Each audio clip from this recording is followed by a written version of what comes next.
My name is Saurimonde, and I'm the co-author of Saurimonde. My name is Melissa St. Hilaire, and I'm the co-author of Saurimonde.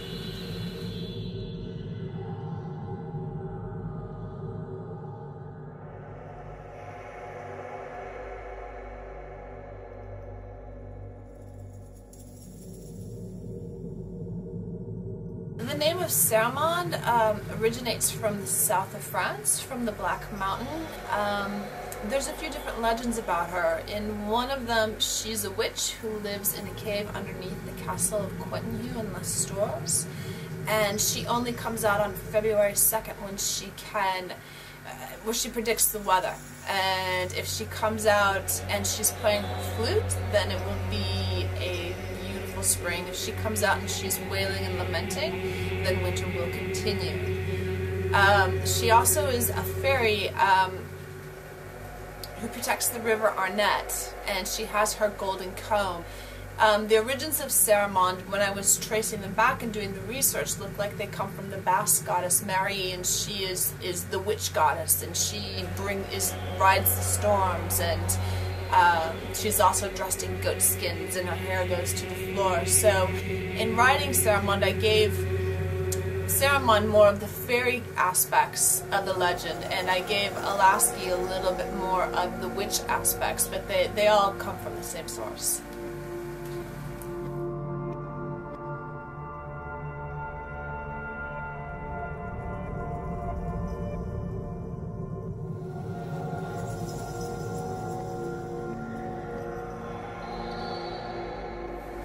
How did I get involved with Saurimonde?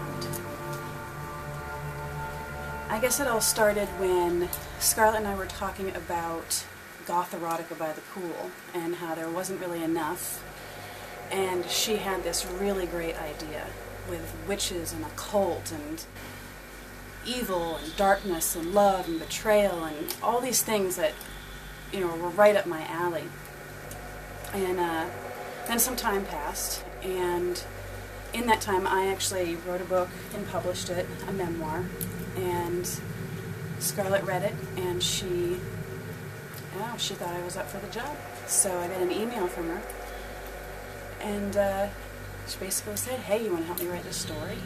And I was like, "Yes, absolutely." And here we are today, dark fantasy.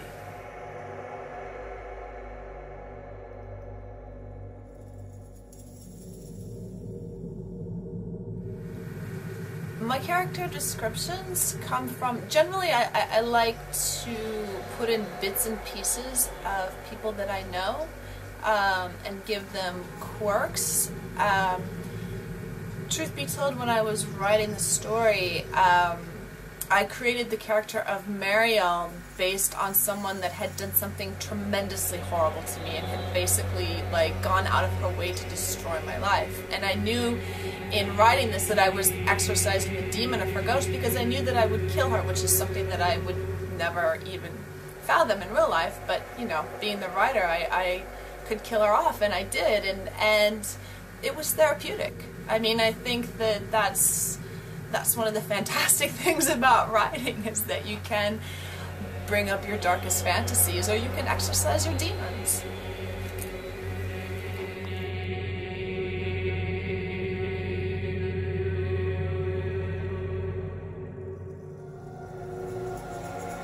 So I think that the one thing that most people ask me is, what is it like to collaborate writing a book? And I have to say, I've collaborated with a few different people on a few different projects, and what it really boils down to is clicking with someone. And if it's the right person, it's fantastic. And if it's the wrong person, well, that's another thing. Thankfully, Scarlett's the right person, and it just so happens that all of her strengths are my weaknesses, and my strengths are her weaknesses, and it just balances out perfectly.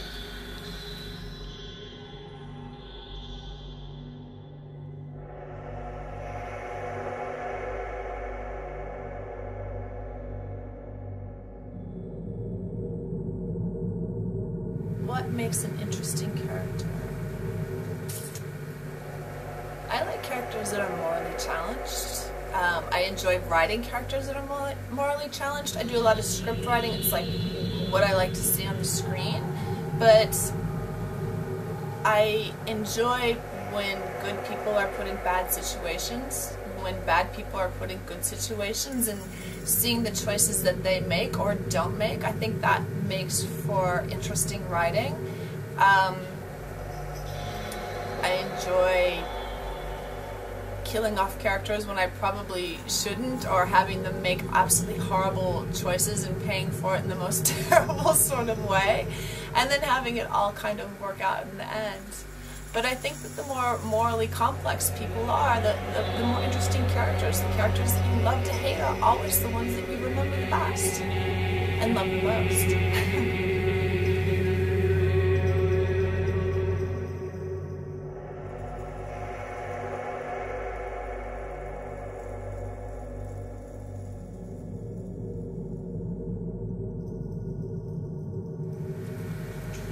The snake sex scene.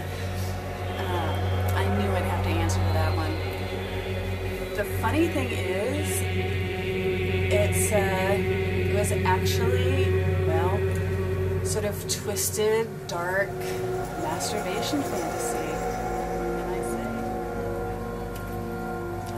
say? That was great.